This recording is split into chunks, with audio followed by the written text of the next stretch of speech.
Elisabeth Borne serait-elle en crise avec Emmanuel Macron ? En Chine pour un voyage d'État du 5 au 8 avril, le président n'a pas manqué de suivre l'actualité en France durant ces 3 jours. De l'autre bout du monde, le chef de l'État a de nouveau critiqué Laurent Berger et la CFDT de ne pas avoir proposé de contre-projet et a insisté sur la légitimité de sa réforme des retraites, qui faisait partie intégrante de son programme lors de sa campagne présidentielle. En parallèle, sa première ministre, dont les propos ont été repris dans Le Monde le 5 avril, a tenu un discours aux antipodes de celui du président. Dans leur édition de ce jeudi 13 avril, nos confrères de Paris Match ont rapporté que cette prise de parole de l'occupante de Matignon a fortement agacé l'Élysée. Nous devons être extrêmement attentifs à ne pas brusquer les choses. Le pays a besoin d'apaisement. Il y a une nécessité de respecter une période de convalescence, lance Elisabeth Borne devant les médias.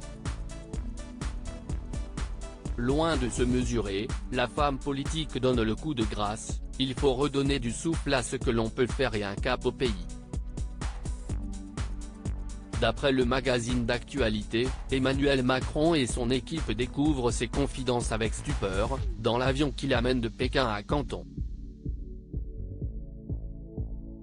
Certains s'étranglent, là, on dépasse les bornes, siffle un membre de l'Élysée, ne manquant pas l'occasion de faire un jeu de mots avec le nom de la première ministre. Pour un ancien conseiller de Matignon, c'est son inconscient qui a parlé, car cela revient à avouer que la réforme des retraites est une maladie. Souvent les personnalités les plus verrouillées se révèlent ainsi. Preuve incontestable du manque de cohésion entre Emmanuel Macron et Elisabeth Borne dans ce climat social en crise, Matignon tente tant bien que mal de rectifier le tir, mais un peu tard, c'est un dérapage non contrôlé, analyse un ministre qui connaît bien le président et son bras droit. Son intention était d'apaiser les choses, elle n'a pas anticipé la réaction de l'Élysée. Un membre du cabinet de la première ministre le confirme, elle n'a absolument pas voulu se démarquer de lui. C'est monté en épingle contre nous, cela nous a surpris. Mais elle ne se prend pas pour le président. Elisabeth Borne n'a plus rien à perdre, un conseiller de l'exécutif l'affirme, la rupture est déjà entamée entre les deux figures de l'État, selon ses propos rapportés par Agathe Lambray, journaliste politique pour BFM TV, le 7 avril dernier. Elle n'a plus rien à perdre, donc autant laisser une marque dans l'opinion, analyse cet interlocuteur. Et il n'y a pas qu'Emmanuel Macron qu'Elisabeth Borne pousserait à bout, elle est très dure, souvent injuste, incapable de dire merci.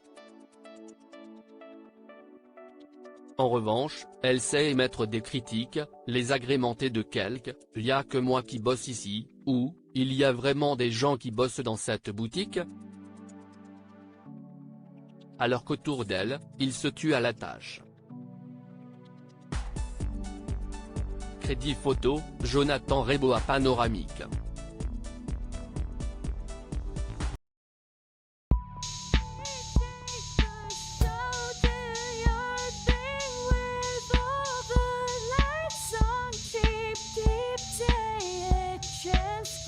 Keep